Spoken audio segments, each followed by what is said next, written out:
Red book రాజ్యాంగం, red బుక్లో ఎవడెవడున్నాడు ఆయన మానసికంగా వేధించాలి, కేసులు కట్టి లోపేయాలి, సునకానందం పొందాలి. దీనికి వస్తుంది తప్ప ఏముంది? బాధితులు అవుతాడు. మీరు చెప్పినట్టు జోగి రమేష్ కుటుంబం బాధిత కుటుంబం అవ్వాలి, కానీ వీళ్ళనే నేరాంగం చేసినట్టుగా ముద్దాయిలు చేశారు. సిఐడిలో కేసు కట్టారు, ఇక్కడ కేసు కట్టారు. 2 కేసులు, ఒకే సంఘటనకు 2 కేసులు కట్టారు.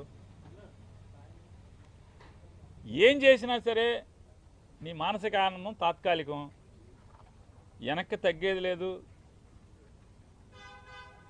తెలుగుదేశం పార్టీ మీద, కూటమి ప్రభుత్వం మీద, జనాలను చేసే మోసాల మీద, వాళ్ళ కూటమి ప్రభుత్వం ప్రజల్ని వంచే దాంట్లో కానీ ప్రజా వ్యతిరేక పరిపాలన చేసే దాంట్లో నిలదీయటం, పోరాటం చేయటం జోగి రమేష్ ఆగడు, జోగి రమేష్ గారు కొడుకు ఆగడు, ఎవరు ఆగరు.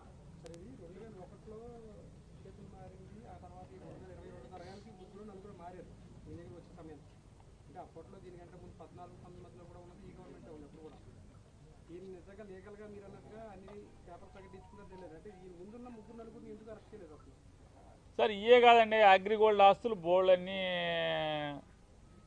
ఉన్నాయి. చంద్రబాబు నాయుడు గారు మనుషులే కొనుక్కున్నారు అగ్రిగోల్డ్ ఆస్తులు. చంద్రబాబు నాయుడుతో రోజు పక్కన ఉండేవాళ్ళే కొనుక్కున్నారు. ఎవరిని అరెస్టులు చేయరు. ఇది అగ్రిగోల్డ్ ఆస్తి కాదు, అగ్రిగోల్డ్ జీవోలో ఇచ్చిన సర్వే నంబరు కాదు. పోనీ గవర్నమెంట్ నిజంగానే ఆ నంబర్ తీసుకుని సర్వే చేస్తే ఈ భూమి అయితే పోనీ జగన్మోహన్ మన జోగి రమేష్ గారు వాళ్ళ కుటుంబాన్ని ఏదో వేధించవచ్చు. అది కాదు కదా. ఆ సర్వే నెంబర్ తీసుకొచ్చి ఫీల్డ్ సర్వే చేసినా కూడా ఆ భూమి ఇది కాదు. ఆ భూమి ఎక్కడ ఉంది, ఈ భూమి ఎక్కడ ఉంది. నిజంగానే జోగి రమేష్ గారి కుటుంబం తప్పు చేస్తే ఎవరైనా ఎందుకు వస్తారు? ఎవరైనా జోగి రమేష్ గారు మాత్రం బాధపడేదే ఉంటుంది. ఇక్కడ అక్రమ కేసు కాబట్టి ఎవరైనా సరే, అంటే తండ్రిని ఏమీ చేయలేక పిల్లలను కూడా నువ్వు కక్ష సాధించడానికి కేసులో తప్పుడు కేసులు పెడుతున్నావు అనేది ఇక్కడ సమాజం బాధపడేది ఎవరైనా సరే. అంటే రాజకీయ కక్ష కోసం ఎంతకన్నా బరిదెగించి వెళ్తారు వీళ్ళు. తండ్రిని ఏమీ చేయలేక కొడుకుని అన్యాయంగా అక్రమంగా ఇరికిస్తున్నారని చెప్పని ఇవాళ పొద్దున్న జోగి రమేష్ గారి భార్య మాట్లాడుతుంది, నీకు పిల్లలు ఉన్నారయ్యా, మనవడు ఉన్నాడు, కొడుకు ఉన్నాడు, ఇవన్నీ ఉసురు పోసుకుంటున్నారనే చెప్తుంది ఆవిడ. నిజంగా చేసి ఉంటే మమ్మల్ని లోపల ఏమని చెప్తున్నారు, ఉరేసుకుంటామని చెప్తున్నారు కదా రమేష్ గారు. నిజంగా ఇది తప్పే అయిన కనుక నిరూపిస్తే ఖచ్చితంగా మేము ఉండమని చెప్తున్నాడు ఆయన. ఈ పాపాలకు అంతం లేదు. ఖచ్చితంగా ఈ పాపాలని పటాపంచలు చేసేదానికి అందరం పోరాడతాం.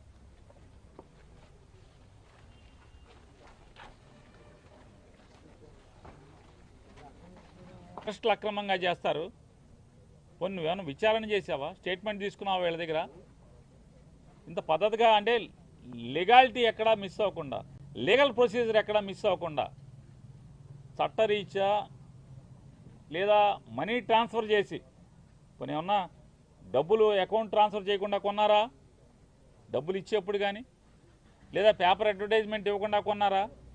పోనీ ఆనుకుని పోనీ ఏమన్నా నంబర్లు మార్చేసారంటకి చంద్రబాబు నాయుడు ప్రభుత్వం ఇచ్చినటువంటి అగ్రిగోల్డ్ ఆస్తులకి ఏమన్నా సరిహద్దులు చేస్తుందా? అసలు సంబంధం లేదు. అగ్రిగోల్డ్ ఆస్తులకి జోగి రమేష్ గారు వాళ్ళు కొనుక్కున్న ఆస్తికి అసలు సంబంధమే లేదు కదా. లేని పరిస్థితుల్లో ఇవాళ సిఐడితో అదే ఆగస్టు 2వ తారీఖు ఒక కేసు కట్టించి, ఏసీబీతో ఒక కేసు కట్టించి, విచారణకు కూడా కనీసం పిలవకుండా ఏం జరిగింది, నువ్వేం చేశావు, నీ పాత్ర ఏంటనే విచారణ కూడా చేయకుండా జోగి రమేష్ గట్టిగా మాట్లాడాడు, గట్టిగా తిరగబడ్డాడు. జోగి రమేష్ని రాజకీయంగా ఎదుర్కొనలేక, రాజకీయంగా నన్ను తిట్టాడు కాబట్టి, నన్ను ఎదిరించాడు కాబట్టి, నేను జగన్మోహన్ రెడ్డి గారిని తిడితే నా మీద తిరుగుబాటుగా మళ్ళీ నా మీద మాట్లాడాడు, విమర్శించాడనేటువంటి కక్ష కడుపులో పెట్టుకుని రమేష్ని ఏమీ చేయలేక మానసికంగా వేధించడం కోసం జోగి రమేష్ గారి కొడుకు మీద ఈ రకమైనటువంటి వాళ్ళ బాబాయ్ మీద అక్రమ కేసులు పెట్టి చంద్రబాబు నాయుడు గారికి ఒకటే చెప్తున్నాం, నీ ఇష్టం రాష్ట్రంలో ఉన్నటువంటి 175 నియోజకవర్గాల్లో ఉన్నటువంటి వైఎస్ఆర్ పార్టీ సంబంధించినటువంటి అందరినీ కూడా లోపలేసుకో.